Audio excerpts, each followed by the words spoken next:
नमस्कार बच्चों, आप देख रहे हो आपका अपना चैनल पढ़ाई इतनी इजी क्यों। आज का अपना टॉपिक है साधारण ब्याज। आज की क्लास में हम साधारण ब्याज को सोल्व करेंगे। साधारण ब्याज की सबसे पहले तो देखते हैं कि साधारण ब्याज होता क्या है। तो जब भी कोई व्यक्ति किसी स्रोत या महाजन या साहूकार से या बैंक से धन उधार लेता है तो उस व्यक्ति को लिए गए धन का उपयोग करने के लिए धन वापस देते समय कुछ अतिरिक्त राशि देनी पड़ती है। वह अतिरिक्त दी गई राशि क्या कहलाती है? ब्याज कहलाती है। जब ब्याज किसी निश्चित दर से केवल लिए गए धन पर ही दिया जाता है तो वह क्या होता है? साधारण ब्याज होता है। और इसे हम SI से निरूपित करते हैं। S मतलब सिंपल और I मतलब इंटरेस्ट, यानी सिंपल इंटरेस्ट और साधारण ब्याज हो जाएगा। अब साधारण ब्याज को निकालने के लिए हमें किस किस की जरूरत होती है? एक तो दिए गए धन की जरूरत होती है, और दिए गए धन को क्या बोलते हैं? हम मूलधन बोलते हैं। और मूलधन की परिभाषा क्या होगी वो देख लेते हैं। मूलधन होता क्या है? किसी व्यक्ति द्वारा किसी स्रोत से या किसी महाजन या साहूकार या किसी बैंक से लिया गया धन क्या कहलाता है? मूलधन कहलाता है। और इसे हम P से निरूपित करते हैं। P मतलब प्रिंसिपल। अब बात आती है मिश्र धन की। मूलधन में ब्याज जोड़कर जो राशि प्राप्त होती है उसे मिश्र धन कहते हैं। और इसे सामान्यतः A से निरूपित किया जाता है। A मतलब अमाउंट। और ब्याज की दर प्रति 100 रुपए मूलधन पर प्रति वर्ष दी जाने वाली राशि को ब्याज कहा जाता है। और सामान्यतः इसे R से निरूपित करते हैं। R मतलब रेट ऑफ इंटरेस्ट। अब बात आती है समय की। जितने वर्ष, महीने या दिनों के लिए धन उधार दिया जाता है या लिया जाता है वह क्या कहलाता है? समय कहलाता है। और सामान्यतः इसे T से निरूपित किया जाता है। T मतलब टाइम। अब बात करें साधारण ब्याज से संबंधित सूत्र की, मतलब साधारण ब्याज कौन से सूत्र से निकाला जाता है? तो साधारण ब्याज का फॉर्मूला होता है मूलधन गुणा दर गुणा समय बटे 100। अब बात आती है मिश्र धन की। मिश्र धन को कैसे निकालेंगे? मूलधन के अंदर साधारण ब्याज को जोड़ देंगे तो क्या आ जाएगा? मिश्र धन आ जाएगा। ठीक है, ये तो बात होगी अपनी इनकी डेफिनेशन की। चलिए अब देख लेते हैं, एक सवाल देख लेते हैं। अपना सवाल है 4000 रुपए की राशि पर 3 वर्ष में 6% वार्षिक ब्याज की दर से साधारण ब्याज की राशि ज्ञात करनी है। तो दे क्या रखा है? सबसे पहले तो जो दिया होता है उसे लिखते हैं। क्या लिखेंगे? 4000 रुपए की राशि, यानी 4000 हमें ब्याज पर राशि दी गई है। जो राशि हमें दी जाती है वो क्या होती है? मूलधन होती है। तो मूलधन कितना दे रखा है? मूलधन दे रखा है 4000 रुपए दे रखा है। ठीक है, और कितने दिनों के लिए?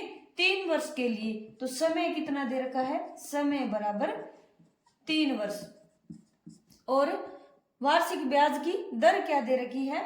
दर कितनी है? 6%, और वो भी वार्षिक दे रखी है। ठीक है, निकालना क्या है? ब्याज की राशि, और वो भी साधारण ब्याज की राशि। तो साधारण ब्याज का फॉर्मूला क्या होता है? साधारण ब्याज बराबर क्या होता है? फॉर्मूला मूलधन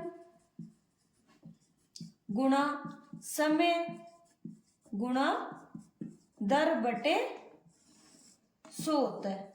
ठीक है, तो मूलधन कितना है? 4000, और गुणा में समय कितना है? 3, और गुणा में दर कितनी है? 6%, और बटे 100 आ जाएगा। ठीक है, 2 0 से 2 0 कैंसिल। और कितना आया? ये 40 को 3 से गुणा किया, 40 थी 120, 120 को 6 से गुणा किया, कितना आया? 720 आ गया। तो साधारण ब्याज कितना आ गया? 720 रुपए आ गया। ठीक है, दूसरा सवाल 15000 रुपए की राशि पर 3 वर्ष में प्राप्त साधारण ब्याज 5400 रुपए है। वार्षिक ब्याज की दर ज्ञात करनी है। तो सबसे पहले तो दे क्या रखा है वो लिखते लेते हैं। तो मूलधन कितना है? 15000 रुपए। ठीक है। और 3 वर्ष में तो समय कितना दे रखा है, समय कितना दे रखा है 3 वर्ष। और साधारण ब्याज दे रखा है, साधारण ब्याज कितना दे रखा है 5400 रुपये। निकालनी क्या है, दर निकालनी है।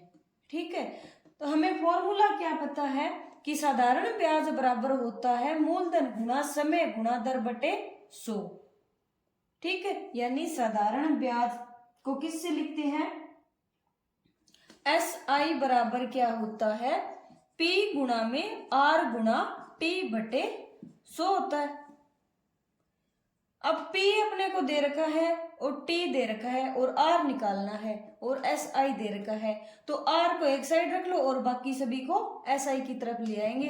तो R बराबर क्या हो जाएगा, SI गुणा में तो 100 आ जाएगा ये नीचे वाला, और अपॉन में क्या हो जाएगा P गुणा में T हो जाता है। तो दर क्या होगी फिर, चूंकि दर बराबर क्या होता है साधारण ब्याज गुणा में 100, अपॉन में क्या आ जाएगा मूलधन गुणा में समय आ जाएगा। ठीक है, और साधारण ब्याज क्या है 5400 और गुणा में 100, अपॉन में मूलधन यानी 15000 और गुणा में समय कितना आ गया 3 वर्ष आ गया। तो 2 जीरो से 2 जीरो कैंसिल कर देंगे, 1 जीरो से ये जीरो कैंसिल हो जाएगी। ठीक है, और 5 दुए 10, 5 तिये 15 और 3 का गुणा 9, 9 छिके 54, 6 और 6 और 2 का गुणा कितना आ गया, ये कैंसिल हो जाएगा, 6 और 2 का गुणा 12, यानी दर कितनी आ गई 12% आ गई। ठीक है, आज के लिए इतना ही। आज की क्लास आपको कैसी लगी कमेंट करके जरूर बताइए। अगर पसंद आई हो तो चैनल को लाइक शेयर एंड सब्सक्राइब करें। मिलते हैं नेक्स्ट क्लास में इसके आगे के सवालों के साथ।